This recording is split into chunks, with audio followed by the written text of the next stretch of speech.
Здравствуйте, друзья! 7 фактов о супермаркете Америки.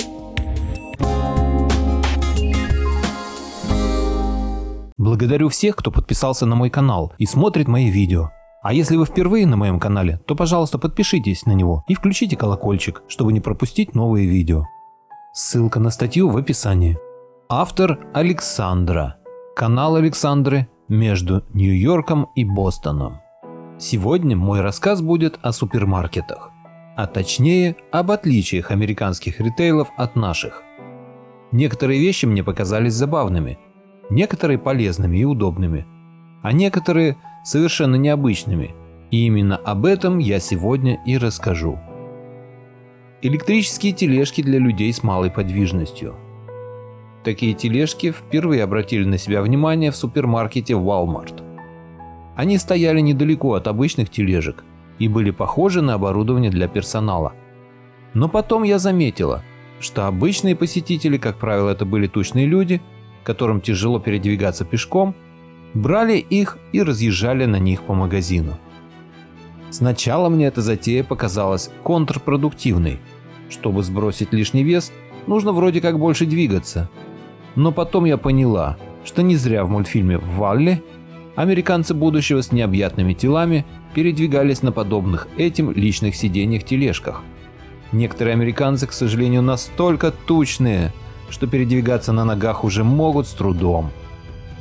Очень простой возврат товаров. Когда первый раз муж вернулся из супермаркета не с тем товаром, который я ему заказывала, мы поняли, что пришло время проверять местную систему возврата товаров. Ожидания были не самые радужные, памятуя, как возврат работает у нас. Муж взял с собой паспорт, чек и поехал назад в супермаркет, ожидая, что будет писать заявление на возврат и объяснять, что не так с товаром. Как же я была удивлена, когда муж вернулся буквально через несколько минут, сказав, что у него ничего не спрашивали, не требовали никаких документов, сделали пометку на чеке и сразу вернули деньги на карту. Сейчас, зная, как просто работает возврат, я часто беру по несколько вещей без примерки, зная, что все равно можно будет примерять дома, а если не понравится или просто не подойдет, можно вернуть в следующий приезд в магазин. Один раз муж купил дворники на автомобиль.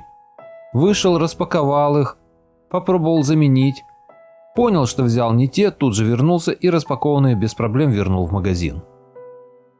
Автоматы для приема стеклянных и пластиковых бутылок. Последний раз я сдавала бутылки в лихие 90-е, будучи еще школьницей. С тех пор даже не знаю, остался ли этот сервис у нас вообще. Но практичные американцы не упускают возможности переработать пластик и стекло повторно и сделать этот процесс максимально удобным для потребителя. Почти в каждом супермаркете, в котором я была, у входа стояли автоматы по приему бутылок и жестяных банок. Процесс довольно бесхитростный. В круглое отверстие нужно поместить бутылку или банку. Она уедет внутрь на роликах, и если все в порядке, вам распечатают купон с суммой, который можно отоварить в этом же магазине. Автоматы для приема мелочи. Почти в каждом супермаркете стоят автоматы для приема мелочи. Можно расплатиться мелочью на кассе, а можно просто высыпать все содержимое копилки в автомат.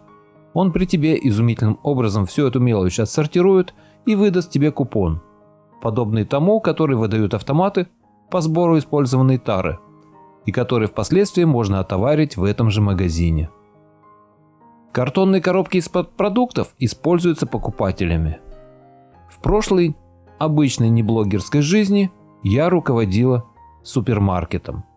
Вся продукция нам поставлялась в какой-то упаковке, большую долю которой составляла упаковка картонная. Специальные сотрудники ее собирали, прессовали, завязывали в тюки и сдавали, чтобы не потерять ни копейки.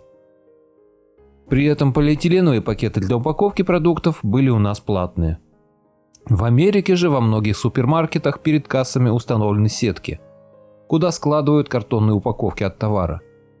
Каждый покупатель может выбрать любую коробку и, сложив свои покупки в короб, донести до багажника своей машины. Получается, что американцы тратят потенциальную прибыль от утилизации картонной упаковки на сервис для покупателей.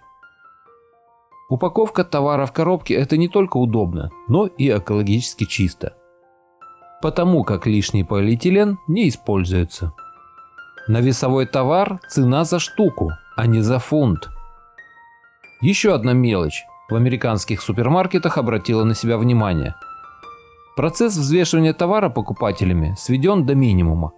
То, что не упаковано в сетку или коробку, а вы набираете самостоятельно, взвешивается уже на кассе кассиром. Для покупателей стоят весы, но только для тех, кто хочет прикинуть вес. Также очень много позиций продается поштучно, а не за килограмм. Например, арбузы и дыни. Выбирай любую, цена одинакова. Так часто продают огурцы, цукини, баклажаны или перец.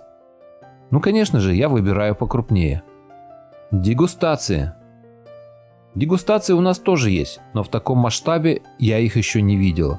К примеру, в большой мелкооптовой торговой сети Costco каждые выходные возле каждого продуктового отдела стоял сотрудник и предлагал попробовать какую-то вкусняшку. И не думайте, что я говорю о каком-нибудь распакованном печенье.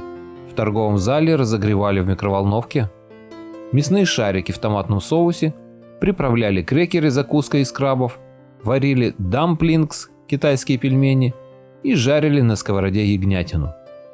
Ну и, конечно, нарезали фрукты и распаковывали упаковки с чем-нибудь. Обойдя круг, можно было плотненько подкрепиться, и создавалось впечатление, что некоторые люди приезжали в магазин перекусить. Но эти чертовы дегустации делали свое дело. Каждый раз мы возвращались из супермаркета с парой наименований, которых в списке покупок и в помине не было.